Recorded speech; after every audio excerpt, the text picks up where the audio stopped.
At 5:30, marriage equality in the spotlight as a former top Republican lawmaker in Ohio has now endorsed the ballot effort. 10 TV's Jim Heath has been looking into the possible ramifications for voters, and he joins us now from the newsroom. Jim? Yeah, guys, Jim Petro was most recently a cabinet member in the Kasich administration. He stepped forward today to say Ohio's ban on same-sex marriage creates intolerance.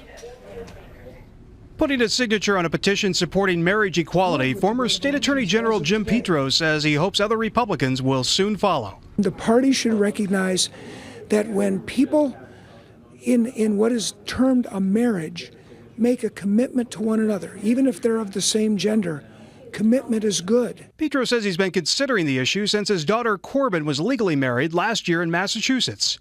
And I think that marriage equality is worth advocating. I think it's good for Ohio, my view. Petro follows Republican Senator Rob Portman, who back in March changed his position on same-sex marriage after learning that his son Will is gay. The position of Petro and Portman puts the state Republican Party in an interesting position. Do they continue their long-held opposition to same-sex marriage, or do they begin to moderate their message? Office holders have to look at this issue and decide personally where they're at, and just no matter what side you're on, just be out there and explain it to the people. Republican strategist Bob Clegg says the reversal by Portman and Petro won't necessarily change any minds within the GOP.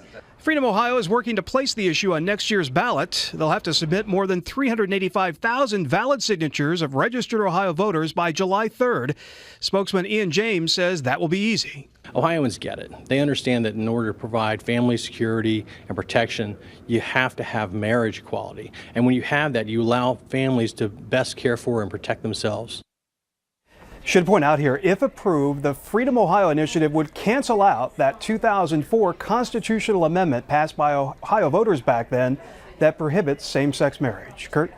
Jim, are supporters convinced it's better to have the issue on a midterm election ballot rather than in a presidential year? Yeah, it's a good question, and not all of them, Kurt. Some want to wait until 2016, the next presidential election cycle, to get the issue on the ballot. Ian James says if his group is well-financed next year, they can get it through. Still, Bob Clegg on the Republican side says another big Republican year like 2010 could favor opponents. Live in the newsroom, Jim Heath, 10 TV News. Jim.